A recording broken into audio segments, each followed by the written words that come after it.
সিলেট শহরের বাতাসে তখন পরিবর্তনের গন্ধ ভাসছিল। একদিকে স্বৈরাচার বিরোধী আন্দোলন তুঙ্গে, আর অন্যদিকে স্থানীয় উপজেলা নির্বাচন নিয়ে টান টান উত্তেজনা। বড় বড় রাজনৈতিক দল, নামিদামি সব প্রার্থী, টাকার ছড়াছড়ি আর পেশিশক্তির দাপট। কিন্তু এই সব কিছুর ভিড়ে সিলেটে মানুষ এমন এক কাণ্ড ঘটিয়ে বসল, যা কেবল বাংলাদেশের ইতিহাসে নয়, সম্ভবত বিশ্ব রাজনীতির ইতিহাসেই এক বিরল ঘটনা। কোনো শিল্পপতি নয় কিংবা কোনো রাজনীতিবিদ নয়, এমনকি কোনো শিক্ষিত আমলাও নয়। সিলেটের মানুষ বিপুল ভোটে তাদের নেতা নির্বাচিত করল এমন একজনকে, যার পরিচয় জানলে আপনি চমকে উঠবেন। তিনি ছিলেন একজন বাবুর্চি, আরও স্পষ্ট করে বললে একজন ঠেলা গাড়ি চালক, যার নুন আনতে পান্তা ফুরায়, যার থাকার মতো ভালো একটা ঘর নেই, অথচ তিনি হারিয়ে দিলেন দেশের বাঘা বাঘা কিছু রাজনৈতিক নেতাদের। কে ছিলেন তিনি? কেন মানুষটাকে ভালোবেসে নাম দিয়েছিল ছক্কা সাইফুর? আর কেনই বা বিপুল জনপ্রিয়তার শীর্ষে থাকা এই মানুষটিকে শেষ জীবনে চিকিৎসার জন্য অনশন করতে হয়েছিল ডিসি অফিসের বারান্দায়? গণতন্ত্রের এক অদ্ভুত জাদুকর ছক্কা সাইফুরের অবিশ্বাস্য সংগ্রামী ও সাহসী জীবনের ইতিকথা জানব আজকের এই পর্বে। গল্পের শুরুটা সিলেটের সালুটিকর বাজার থেকে। একেবারেই গ্রাম্য এক বাজার। সেই বাজারের পাশেই ছাপড়া ঘরে বাস করতেন এক সাধারণ মানুষ। নাম তার সাইফুর রহমান, পেশায় বাবুর্চি। তবে 5 স্টার হোটেলের শেফ ভাবলে ভুল করবেন। তিনি ছিলেন দিন আনি দিন খাই গোছের বাবুর্চি। যেদিন রান্নার কাজ জুটত না, সেদিন পেটের দায়ে হাতে তুলে নিতেন ঠেলাগাড়ির হাতল। ঘাম ঝরিয়ে ঠেলাগাড়ি চালাতেন সিলেটের রাস্তায়। কিন্তু এই জীর্ণ শীর্ণ দরিদ্র মানুষটির বুকের ভেতর ছিল এক অদম্য সাহস আর অদ্ভুত এক রসবোধ। তিনি ছিলেন জন্মগতভাবেই একজন প্রতিবাদী। সালুটিকর থেকে শহরে আসার বাস ভাড়া হয়তো 8 আনা বেড়ে গেছে, ব্যাস সাইফুর রহমানের রক্ত গরম হয়ে যেত। তিনি চুপ করে থাকার লোক নন, সোজা চলে আসতেন সিলেট শহরের প্রাণকেন্দ্র কোর্ট পয়েন্টে। একটা ভাঙ্গা মাইক কোনো মতে বেঁধে শুরু করতেন প্রতিবাদ সভা। তার প্রতিবাদের ভাষা ছিল আলাদা। তিনি প্রথাগত রাজনীতিবিদদের মতো কাঠখোট্টা ভাষণ দিতেন না। তার বক্তৃতা ছিল ছড়ার সুরে বাঁধা। আঞ্চলিক সিলেটের ভাষায় তিনি যখন মাইকে কথা বলতেন, তখন পথচলতি মানুষ থমকে দাঁড়াত। তিনি মূল সমস্যা নিয়ে কথা বলতেন, কিন্তু তার উপস্থাপনা এতটাই রসাত্মক ছিল যে মানুষ হাসতে হাসতে লুটোপুটি খেত। অথচ সেই হাসির আড়ালেই তিনি ঢুকিয়ে দিতেন তার মূল দাবি। সাইফুর রহমানের জনসভা মানেই এক অদ্ভুত কাণ্ড। সাধারণত নেতারা জনসভা করার জন্য টাকা খরচ করেন, লোক ভাড়া করেন, কিন্তু সাইফুর রহমানের বেলায় ঘটত উল্টোটা। বক্তৃতা শেষ করে তিনি পকেট থেকে এক টুকরো কাপড় বের করে বিছিয়ে দিতেন সামনের মাটিতে। তারপর সিলেটের খাঁটি আঞ্চলিক ভাষায় বলতেন, আমি যে এই আপনাদের জন্য আন্দোলন করতেছি, আমার মাইকের খরচ দিবে কে? আপনারা মাইকের খরচ দেন। বিশ্বাস করা কঠিন, কিন্তু বাস্তবতা হলো কোনোদিনই তার মাইকের খরচ উঠতে দেরি হয়নি। 1 টাকা 2 টাকা করে সাধারণ মানুষ সেই কাপড়টি টাকায় ভরিয়ে দিত। যখনই তিনি দেখতেন 300 টাকার মতো জমা হয়ে গেছে, মানে মাইকের ভাড়া উঠে গেছে, তিনি সাথে সাথে কাপড়টি গুটিয়ে নিতেন। তিনি ব্যবসার জন্য রাজনীতি করতেন না, তিনি প্রয়োজনের রাজনীতি করতেন। মাঝে মাঝে তিনি নিজের লেখা বই বিক্রি করতেন জনসভার খরচ তোলার জন্য। সেই বইগুলোর নামও ছিল অদ্ভুত। যেমন একটি বইয়ের নাম বাবুর্চি প্রেসিডেন্ট হতে চায়। বইয়ের পেছনের প্রচ্ছদে তার নিজেরই একটা দাঁত মুখ খিচানো সাদা কালো ছবি, আর নিচে ক্যাপশন লেখা, দুর্নীতিবাজদের দেখলেই এই রকম ভ্যাংচি দিতে হবে। ভাবুন একবার, 90-এর দশকে দাঁড়িয়ে একজন ঠেলাগাড়ি চালক দুর্নীতির বিরুদ্ধে কি অভিনব প্রতিবাদী না জানিয়ে যাচ্ছিলেন। তার নির্বাচনী ইশতেহার বা অঙ্গীকারগুলো ছিল আরও মজাদার, কিন্তু গভীরভাবে চিন্তা করলে বোঝা যায় সেখানে ছিল প্রচলিত ব্যবস্থার প্রতি এক তীব্র শ্লেষ। তিনি বলতেন, রাস্তাঘাট পাকা করার কোনো দরকার নেই, রাস্তা তুলে দিয়ে সেখানে খাল কেটে ফেলতে হবে। আমরা নদীমাতৃক দেশ, সেই খাল দিয়ে নৌকায় চলাচল করব, আবার সেই পানি দিয়ে সেচও হবে, এক ঢিলে 2 পাখি। আপাত দৃষ্টিতে পাগলামি মনে হলেও এর ভেতরে লুকিয়েছিল গ্রাম বাংলার কৃষকের প্রতি তার দরদ আর শহুরে উন্নয়নের প্রতি এক ধরনের অবজ্ঞা। 1990 সাল, তখন ছিল উপজেলা নির্বাচন। সাইফুর রহমান সিদ্ধান্ত নিলেন তিনি নির্বাচন করবেন।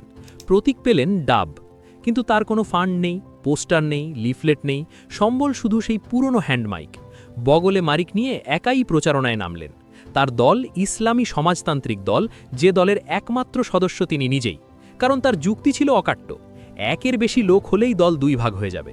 তাই তিনি নিজের স্ত্রীকেও দলে নেননি। সিলেটের মানুষ তাকে মজার ক্যান্ডিডেট হিসাবেই দেখছিল, কেউ গুরুত্ব দিচ্ছিল না। কিন্তু ইতিহাস মোড় নিল এক বিকেলে। টিলাগড় এলাকায় নির্বাচনী প্রচারে গিয়ে তিনি অন্য এক প্রভাবশালী প্রার্থীর হামলার শিকার হলেন। এই একটি ঘটনা পুরো নির্বাচনের মোড় ঘুরিয়ে দিল। খবরটি দাবানলের মতো ছড়িয়ে পড়ল পুরো সিলেট শহরে। সাধারণ মানুষ বিরক্ত হলো, ক্রুদ্ধ হলো। একজন নিরীহ বাবুর্চি যার কিছুই নেই, তার গায়ে হাত তোলার কী দরকার ছিল? মানুষের এই সহানুভূতি হয়ে উঠল সয়ফুর রহমানের সবচেয়ে বড় শক্তি। পরদিন স্কুল ছুটির পর সিলেট পাইলট স্কুলের ছাত্রদের উদ্যোগে বেরোল প্রথম প্রতিবাদ মিছিল। সেই মিছিল যখন লালদিঘির রাস্তা হয়ে বন্দরবাজারের রাজা স্কুলের সামনে পৌঁছল, তখন রাজা স্কুলের ছেলেরাও যোগ দিল তাতে। মুহূর্তের মধ্যে সেটি আর ছাত্রদের মিছিলে সীমাবদ্ধ থাকল না, সেটি হয়ে উঠল জনতার মিছিল। সন্ধ্যার মধ্যে পাড়া মহল্লা থেকে সাধারণ মানুষ স্বতঃস্ফূর্তভাবে মিছিল বের করতে শুরু করল। তাদের হাতে কোনো দামি ব্যানার ছিল না, ছিল সত্যিকারের আবেগ। শহরের মোড়ে মোড়ে দোকানের সামনে ঝুলতে লাগলো আস্ত ডাব। রাজনীতির এক নতুন ব্যাকরণ লেখা হচ্ছিল সিলেটে। অনেক প্রেস মালিক নিজেদের টাকা খরচ করে সাইফুর রহমানের পোস্টার ছাপিয়ে দিলেন। পাড়ার ক্লাবগুলো নিজেদের খরচে অফিস বসিয়ে ক্যাম্পেইন শুরু করল। অবস্থা এমন দাঁড়ালো যে সাইফুর রহমানকে নিজের নির্বাচনী সভায় আনাই মুশকিল হয়ে গেল। তাকে সভায় আনতে হলে উল্টো টাকা দিতে হতো। হ্যাঁ, ঠিকই শুনেছেন, সাইফুর রহমান সোজা জানিয়ে দিয়েছিলেন, আমার নির্বাচন করতে গিয়ে আমার বাবুর্চিগিরি বন্ধক, আমার সংসার চলবে কিভাবে? আমাকে নিতে হলে 500 টাকা অ্যাডভান্স দিতে হবে। পৃথিবীর ইতিহাসে সম্ভবত তিনিই প্রথম প্রার্থী যাকে তার নিজের নির্বাচনী সভায় আনতে জনগণকে টাকা দিতে হয়েছিল, এবং জনগণ সেটা হাসি মুখেই দিয়েছিল। অবশেষে এলো সেই ঐতিহাসিক দিন। নির্বাচনের ফলাফল যখন ঘোষণা করা হলো, তখন দেখা গেল এক মহাবিস্ময়। কোনো টাকা ছাড়াই, কোনো পেশি শক্তি ছাড়াই, কেবল মানুষের ভালোবাসায় ডাব প্রতীকে সাইফুর রহমান পেলেন 52,000 ভোট। তার নিকটতম প্রতিদ্বন্দ্বী আওয়ামী লীগের প্রভাবশালী প্রার্থী ইফতেখার হোসেন শামীম পেলেন 30,000 ভোট। দক্ষিণ সুমারার একটি কেন্দ্রে তো তিনি একচেটিয়া 1800-র বেশি ভোট পেলেন, যেখানে দ্বিতীয় স্থানে থাকা প্রার্থী পেয়েছিলেন সাকুল্যে 1টি ভোট। আরও অবাক করা বিষয় হলো, নির্বাচনের দিন ভোট গণনার সময় দেখা গেল অনেক ব্যালট বাক্সে ডাব মার্কার ব্যালেটের সাথে টাকাও ভাঁজ করে ঢুকিয়ে দিয়েছে সাধারণ মানুষ। তারা কেবল তাকে ভোট দেয়নি, তাকে ভালোবেসে তার সংসারের খরচের জন্য টাকা দিয়ে গিয়েছিল। নির্বাচনের পরে তার নাম হয়ে গেল ছক্কা ছয়ফুর। তিনি হাসি মুখে সেই উপাধি মেনে নিয়ে বলেছিলেন, নির্বাচনে ছক্কা পিটিয়েছি, তাই মানুষ এই নাম দিয়েছে। উপজেলা চেয়ারম্যান হিসেবে নির্বাচিত হওয়ার পর রেজিস্ট্রি মাঠে ছিল তার প্রথম সংবর্ধনা জনসভা। তিল ধারণের ঠাঁই নেই, হাজার হাজার মানুষ অপেক্ষা করছে তাদের প্রিয় নেতার কথা শুনতে। মাইক হাতে নিয়ে সাইফুর রহমান যা বললেন তা আজও সিলেটের মানুষের মনে গেঁথে আছে। তিনি বললেন, আমার নির্বাচনের শুরুতে 2টা ঠেলাগাড়ি ছিল, সংসার চলে না, তাই একটা ব্যাচিয়া লাইছি। আর আমার বাড়িতে আপনারা আসলে যে বসতে দিব সেই জায়গাও নাই। পয়লা যখন রিলিফের টিন আইব, সেখান থেকে কিছু ব্যাচিয়া আপনার আর বসার জায়গা করব, যদি আপনারা অনুমতি দেন। জনতার সমুদ্র একসাথে হেসে উঠল। তারা সমস্বরে চিৎকার করে বলল, অনুমতি দিলাম। অবশ্যই তিনি রিলিফের টিন চুরি করেননি, এটা ছিল তার সেই চিরচেনা রসবোধ। তিনি বুঝিয়ে দিলেন তিনি যা ছিলেন তাই আছেন, ক্ষমতা তাকে বদলাতে পারেনি। চেয়ারম্যান হিসেবে তিনি ছিলেন সফল এবং আপোষহীন। তার মূল ফোকাস ছিল প্রাইমারি শিক্ষা। হুটহাট তিনি প্রত্যন্ত অঞ্চলের স্কুলে ঢুকে পড়তেন। শিক্ষক অনুপস্থিত, সাথে সাথে শোকজ। দুর্নীতিবাজ ইউনিয়ন চেয়ারম্যানদের বিরুদ্ধে তিনি ছিলেন খড়গহস্ত। আর এটাই কাল হলো তার জন্য। সৎ মানুষরা রাজনীতিতে বেশিদিন টিকতে পারে না, এই নির্মম সত্যটি সাইফুর রহমানের জীবনেও নেমে এলো। তার সততা এবং আপোষহীন মনোভাবের কারণে ক্রুদ্ধ হয়ে উঠলেন স্থানীয় ইউনিয়ন পরিষদের চেয়ারম্যানরা। তারা একজোট হয়ে তার বিরুদ্ধে অনাস্থা প্রস্তাব আনলেন। আমলাতান্ত্রিক জটিলতা এবং রাজনৈতিক ষড়যন্ত্রে শেষ পর্যন্ত তার চেয়ারম্যানশিপ সাসপেন্ড করা হলো। পরবর্তীতে উপজেলা পরিষদ প্রথা বাতিল হয়ে গেলে ছক্কা ছয়ফুরের সেই স্বল্পমেয়াদী কিন্তু ঐতিহাসিক জনপ্রতিনিধিত্বের চিরতরে ইতি ঘটে। কিন্তু পদ হারালেও সততা হারাননি তিনি। একবার নির্বাচনের জন্য কিছু টাকা তুলেছিলেন জনগণের কাছ থেকে, কিন্তু কোনো কারণে সেই নির্বাচন আর হয়নি। তিনি সেই টাকা আত্মসাৎ করেননি।